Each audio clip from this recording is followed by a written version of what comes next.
এই জাবেদ আলী পাড়া জামি মসজিদে বসে আমরা আলোচনা শুনতেছি করতেছি, এখানে যদি পৃথিবীটা পাহাড়, পাহাড়কে আল্লাহ রাব্বুল আলামিন পেরেক হিসাবে গেড়ে দিয়েছেন, স্থির জমিনটা পৃথিবীর মাধ্যমে আমরা পেয়েছি। তো পৃথিবী যে আমাদেরকে এত কিছু দিয়েছে, আমরা পৃথিবীকে কি দেব? আমাদেরও তো একটা দায়িত্ব আছে পৃথিবীকে দেওয়ার। এই পৃথিবীকে দিতে হবে আমাদের নেক সন্তান। বলুন সুবহানাল্লাহ। ভবিষ্যৎ যে সন্তান আসবে, এই সন্তানের জন্য ভালো একজন মা নির্বাচন করবে, একজন ব্যাচেলার ছেলে। এটা হলো সন্তানের সর্বপ্রথম সন্তানের প্রতি একজন পিতামাতার দায়িত্ব, যে ভালো একজন মা নির্বাচন করা ওই সন্তানের জন্য। আমাদের যাদের বিয়ে শাদী হয়ে গেছে সেই সময় সেই সুযোগ তো আর নাই, কিন্তু যাদের ছোট্ট কোমলমতি যাদের বাচ্চা এখনও আছে, পড়াশোনা করার মতো বয়স হয়েছে, এখন থেকে শুরু করে ওই বাচ্চাটার প্রতি আমাদের কি দায়িত্ব এবং কর্তব্য, সেই বিষয়গুলো আমরা আজকে পবিত্র জুমার আলোচনায় আমরা আলোচনা করার চেষ্টা করব। যেহেতু আজকে আমাদের এখানে একজন আমাদের বৃদ্ধা একজন মা মারা গেছে, তো নামাজের পরে তিনার জানাজা হবে, এই জন্য আমরা একটু শর্টকাটে আমরা বিষয়গুলো আমরা আলোচনা করার চেষ্টা করব। সম্মানিত হাজরিন, দেখুন কাল কিয়ামতের ময়দানে আল্লাহ সুবহানাহু ওয়া তাআলা যেদিন হাসরের ময়দান কায়েম করবেন, সেই হাসরের ময়দানে এক শ্রেণীর মানুষ তাকে আল্লাহ রাব্বুল আলামিন অনেক মর্যাদার আসনে আসীন করাবেন। এক শ্রেণীর মানুষকে আল্লাহ রাব্বুল আলামিন কাল কিয়ামতের ময়দানে অনেক মর্যাদার আসনে তাকে আসীন করাবেন। ওই মানুষটা তখন আল্লাহ সুবহানাহু ওয়া তাআলাকে প্রশ্ন করবে, আল্লাহ আমি দুনিয়াতে এমন কি কাজ করলাম বা এমন কি কাজ আমি করেছি যেই কারণে আমাকে এত সম্মান মর্যাদার অধিকারী দেওয়া হয়েছে?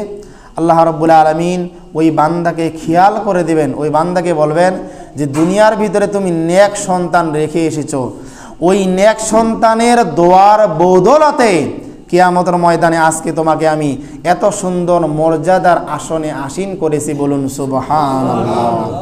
এই জন্য কিন্তু নেক সন্তানের প্রতি যে দায়িত্ব এবং কর্তব্য আছে, এগুলো যদি আমরা সঠিকভাবে আমরা পালন করি, তবেই আমার সন্তানটা নেক সন্তান হয়ে যাবে। আমরা সকলে জানি বিশ্বনবী মুহাম্মদ রাসূলুল্লাহ সাল্লাল্লাহু আলাইহি ওয়াসাল্লাম বলেছেন, ইজা মাতাল ইনসান ইনকাতা আনহু আমালুহু। একজন মানুষ যখন মৃত্যুবরণ করে তখন দুনিয়ার সমস্ত আমলের দরজাগুলো বন্ধ হয়ে যায়। নামাজ, রোজা, হজ, যাকাত, তাসবিহ, তাহলিল, জিকির, আজগার, খুলুকে হাসান, উত্তম চরিত্র, মানুষের সাথে লেনদেনের ব্যাপারে ভালো পরামর্শ দেওয়া, ভালো কথা বলা, যত রকমের নেক কাজ আছে সমস্ত নেক কাজের দরজাগুলো কি হয়ে যায়? বন্ধ হয়ে যায়। তবে ইল্লা মিন সালাসাতিন, তিনটা নেকের কাজ কিয়ামত পর্যন্ত জারি থাকে।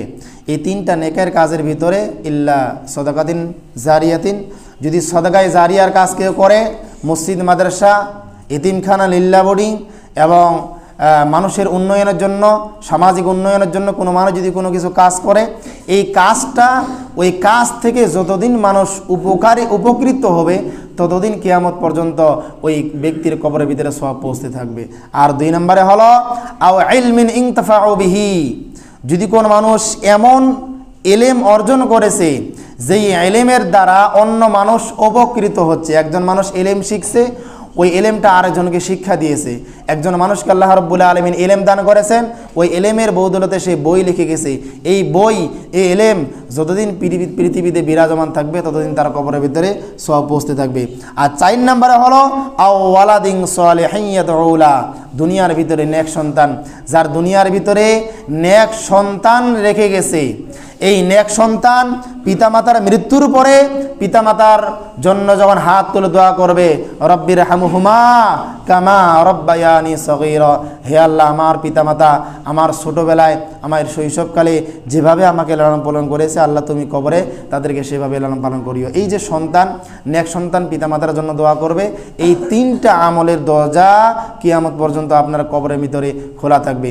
এই জন্য সম্মানিত হাজরিন, যাদের আমাদের সন্তান রয়েছে, আমাদের সন্তানগুলো যেন নেক সন্তান হয়, আমাদের সন্তানগুলো যেন নামাজি সন্তান হয়, আমাদের সন্তানগুলো যেন সত্য বললেওয়ালা সন্তান হয়, যেন অন্যের হক মেরে না খায়, যেন মিথ্যা কথা না বলে, যেন চুরি না করে, যেন বাটপারি না করে, যেন রাহাজানি না করে। এই সমস্ত সন্তানও আমাদেরকে দুনিয়ার জমিনে আমাদেরকে তৈরি করতে হবে। আমি আপনাদেরকে গত বছরে একটা কথা বলেছিলাম এই আলোচনা করতে গিয়ে, যে এই পৃথিবীটা আমাদের অনেক কিছু দিয়েছে। সব কিছু দেয় তো আল্লাহ, কিন্তু পৃথিবীর মাধ্যমে আমরা যে জিনিসগুলো পেয়েছি, আমরা হয়তো পৃথিবী নামক গ্রহে না থাকে যদি অন্য গ্রহে আমাদেরকে পাঠানো হতো, এই জিনিসগুলো আমরা পাইতাম না। এই যে গাছগাছালি, প্রকৃতি সৌন্দর্য আল্লাহ রাব্বুল আলামিন আমাদেরকে দিয়েছেন, পৃথিবীর জমিন আমাদেরকে দিয়েছেন। এই পৃথিবীর জমিনটা যদি স্থির না হয়ে যদি নড়াচড়া করতো, আমরা কি এই পৃথিবীর জমিনে বসবাস করতে পারতাম? যেই নেক সন্তান পৃথিবীর জমিনে অরাজকতা করবে না, যেই নেক সন্তান পৃথিবীর জমিনে হানাহানি মারামারি কাটাকাটি করবে না, এরকম নেক সন্তান তৈরি করে পৃথিবীর জমিনকে আমরা, এই দায়বদ্ধতা আমাদের রয়েছে, পৃথিবীর জমিনে আমরা রেখে যাব। সম্মানিত হাজরিন, আমি কথা না বাড়িয়ে আপনাদের সামনে একজন সন্তান ভূমিষ্ঠ হওয়ার পর থেকে ওই সন্তানের প্রতি একজন পিতামাতার কী দায়িত্ব রয়েছে এই বিষয়ে আমরা আলোচনা করব। তবে আমি আরেকটু কথা বলে নিই, মহাগ্রন্থ আল কোরআনের যে শিক্ষা, মহাগ্রন্থ আল কোরআনের যে নির্দেশনা, হাদিস শরীফের যে নির্দেশনা, একজন সন্তান, তার একটা সন্তান যদি মহাগ্রন্থ আল কোরআন শিক্ষা গ্রহণ করে, মহাগ্রন্থ আল কোরআনের শিক্ষা অনুযায়ী জীবন পরিচালনা করে, মাংকর আল কোরআনা ফাস্তাজহারাহু ফাহাল্লা হালালাহু ওয়া হাররামা হারামাহু আদখালাহুল্লাহু বিহিল জান্নাহ। আল্লাহ রাব্বি বলেছেন, কোনো মানুষ যদি কোরআন শিক্ষা অর্জন করে, কোরআনের হালালকে হালাল হিসাবে গ্রহণ করলো এবং কোরআনের হারাম হিসাবে হারামকে হারাম হিসাবে বর্জন করলো, আদখালাহুল্লাহু বিহিল জান্নাহ, তাহলে বিনা হিসাবে আল্লাহ তাকে জান্নাতে প্রবেশ করাবেন। বলুন সুবহানাল্লাহ। এটা কেবলমাত্র একজন নেক সন্তানের দ্বারাই সম্ভব। যেই সন্তানটা নেক সন্তান হবে, ওই সন্তানটা সে স্কুলে পড়তে পারে, সে ইউনিভার্সিটিতে পড়তে পারে, সে চাকরি করতে পারে, সে যাই করুন না কেন, তার ওই কাজের পাশাপাশি সে যখন কোরআন শিক্ষা অর্জন করবে, কোরআন পড়বে, কোরআন বুঝবে, কোরআন মতো জীবন গঠন করবে, কোরআনের হালালকে হালাল হিসাবে গ্রহণ করবে, কোরআনের হারামকে হারাম হিসাবে বর্জন করবে, ওই সন্তানটার জন্যই বিনা হিসাবে জান্নাতে যাওয়ার জন্য আল্লাহ তাআলা রাস্তা তৈরি করে দেবেন। বলুন সুবহানাল্লাহ। সম্মানিত হাজরিন, সন্তানের প্রতি পিতামাতার দায়িত্ব, একজন সন্তান জন্ম হওয়ার সাথে সাথেই তার ডান কানে আজান এবং বাম কানে ইকামত। বলুন সুবহানাল্লাহ। আমাদের যাদের সন্তান হয়েছে, যদি আমি আপনাদেরকে এই পবিত্র জুমার দিনে প্রশ্ন করি যে আপনার সন্তানকে আপনি ডান কানে আজান বাম কানে ইকামত দিয়েছেন, এক সময় আমরা দেখছিলাম, আমি যখন হাফিজি মাদ্রাসায় পড়ি, কোনো বাড়িতে যদি সন্তান হইতো, আমাদের মসজিদের মুয়াজ্জিনকে ডাকে নিয়ে যাইতো, মুয়াজ্জিন না থাকলে ইমামকে নিয়ে যাইতো, ইমাম সাহেব না থাকলে মাদ্রাসার, আমরা যারা মাদ্রাসায় পড়ি মাদ্রাসার বাচ্চাদের নিয়ে ডাকে নিয়ে যায় আজান দিত। আমি হেফজখানা থাকা অবস্থায় কত বাচ্চার কানে আজানের একামাত দিছি, আমার এটা মনে নেই কত বাচ্চার কানে একামাত দিছি। কিন্তু এখন আমার মনে হয় যারা সচেতন ব্যক্তি তারাই শুধুমাত্র এই কাজটা হয়তো বা করে।